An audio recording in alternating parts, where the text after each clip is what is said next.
Viewers, मैं Mohammad Shahryar Saqib YouTube channel की तरफ से एक और वीडियो के साथ हाजिर हैं। हम मौजूद हैं, फील्ड ट्रायल लगा हुआ है वीट के हवाले से।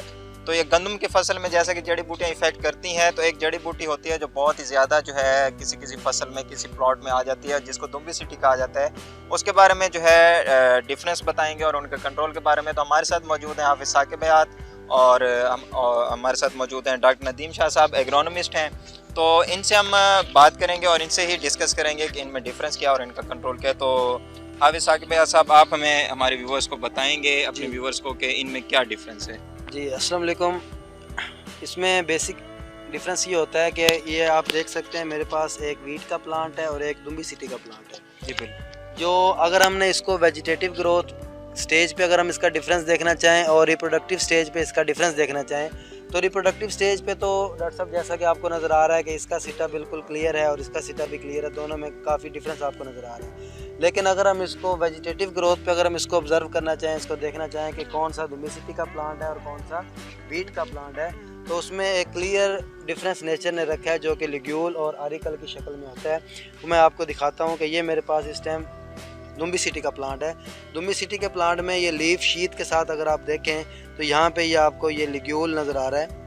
ये देखें डॉक्टर साहब, ये लिग्यूल है। ये मैं थोड़ा सा अपने व्यूअर्स को क्लियर करेंगे।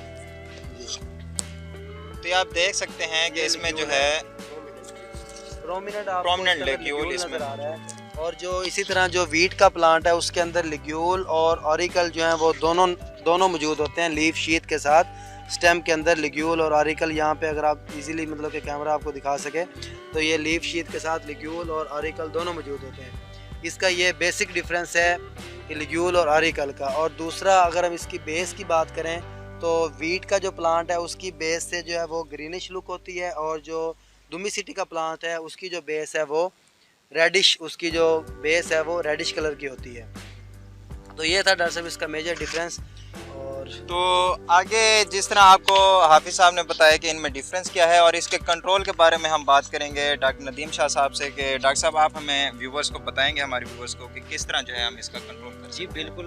अगर देखा जाए तो वीड्स को कंट्रोल करने के लिए जो मोस्टली मेथड यूज़ किया जाता है वो केमिकल मेथड्स ही मौजूद होते हैं कि आप उसे प्री इमर्जेंट स्टेज या पोस्ट इमर्जेंट स्टेज पे ही वीड्स को कंट्रोल कर लें। बट ये है कि इसके लिए भी डिफरेंट केमिकल्स मौजूद हैं। हर कंपनी का जेनेरिक हो या इंटरनेशनल कंपनी, उनका अपना ही केमिकल मौजूद है जिससे आपको। इसके अलावा दूसरा ये होता है कि हमें प्रीक्योरमेंट मेजरमेंट्स करनी होती हैं, क्योंकि जैसा कि आपको पता है कि हमारे यहाँ सिस्टम है कि पहले सीड को स्टोर कर लेते हैं नेक्स्ट क्रॉप को ग्रो करने के लिए। तो ऐसे ही जब आप सीड को स्टोर करने लगें तो उस वक्त आप ये वाजे कर लें कि आपके जो सीड है न्यू क्रॉप के लिए जो आपने स्टोर किए हुए ताकि आप नेक्स्ट क्रॉप को ग्रो करें, तो उसमें सिर्फ दुम्बी सिटी नहीं, इसके अलावा जितनी और भी वीड्स हैं उनके सीड्स अगर मौजूद हैं तो उनको आप डिस्ट्रैक्ट करते हैं, कंट्रोल करते हैं। इसके अलावा दूसरी स्टेज ये होती है कि जब आप इसकी सोइंग करने लगते हैं, वीट की सोइंग करने लगते हैं, तो आपको पता है कि अगर देखा जाए तो मोस्टली हमारे फार्मर जो हमारे पास सिस्टम है तो वो टिलेज इसके ड्रिल करते हैं। तो जब आप सीड को ड्रिल करने लगें तो उस वक्त आप ये इंश्योर कर लें कि आपकी ड्रिल साफ़ है, उसमें ना सिर्फ दुम्बी सिटी का सीड है, इसके अलावा और भी कोई अगर वीड्स है तो उसका भी सीड मौजूद नहीं है, तो इससे भी आप इसे कंट्रोल कर सकते हैं। इसके अलावा आपको अगर आपके पास इतना पैसा वगैरह है तो आप अच्छी कंपनी का सीड यूज़ करें, क्योंकि उनमें जो ये वीड्स के सीड्स होते हैं वो नहीं होते।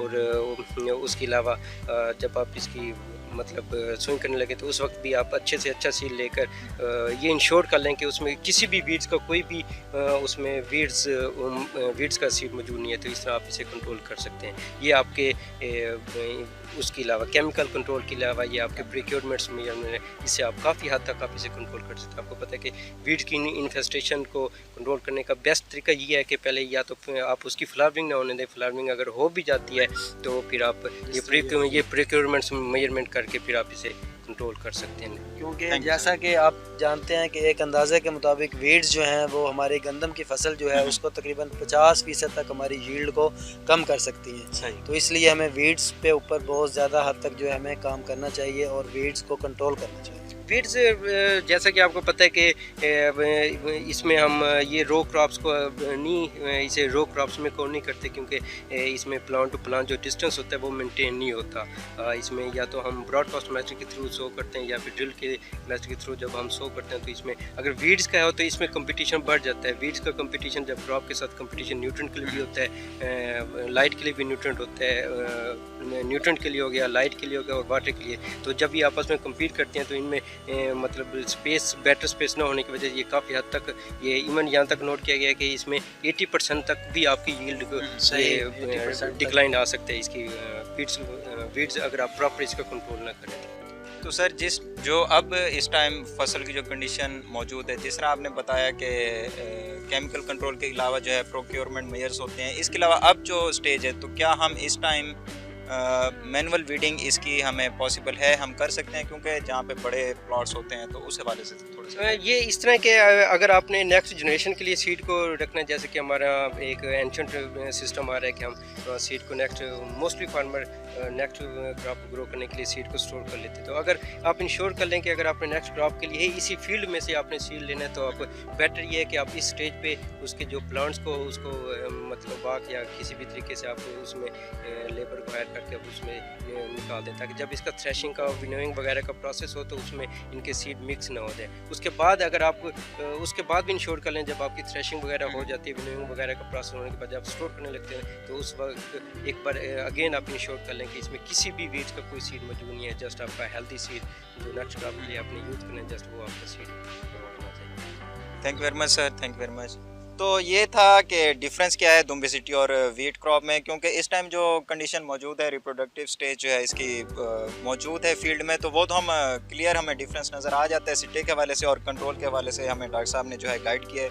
तो ये सारी वीडियो जो है हम अपने व्यूवर्स तक पहुंचा रहे थे कि आप किस तरह जो अपने वीड्स को कंट्रोल कर सकते हैं, क्योंकि मौजूदा सूरत हाल जो है जिस तरह डॉक्टर साहब ने बताया कि इस टाइम अगर हम इसको नेक्स्ट जनरेशन के लिए यूज़ करना चाहें इस सीड को, तो हमें उस चीज़ से जो है थोड़ा सा एहतियात कर लेना चाहिए, क्योंकि जो फार्मर स्टोर करते हैं सीड को और जिस तरह हाफिज़ साहब ने बताया कि क्या डिफरेंस है, तो वो आप क्लियरली जिस तरह बेस है लेग्यूल ऑरिकल का है। इसके अलावा भी एक वीडियो मौजूद है इस चैनल पे लेग्यूल और ऑरिकल के डिफरेंस के बारे में, वो मौजूद है वीट ओट और बार्ले के। बिल्कुल, तो ये जो है उसका लिंक जो है डिस्क्रिप्शन में मौजूद होगा, आप वो भी देख सकते हैं। एंड स्क्रीन पे भी वीडियो को पूरा देखेंगे तो आपको जो है वो वीडियो नज़र आ जाएगी, वहाँ से आप देख सकते हैं। तो मिलते हैं किसी और नेक्स्ट वीडियो में इसी तरह ही जो है। चैनल को अगर वीडियो अच्छी लगे तो इसको शेयर भी करेंगे, लाइक करेंगे, चैनल को सब्सक्राइब ज़रूर करेंगे। थैंक यू वेरी मच, अल्लाह हाफिज़।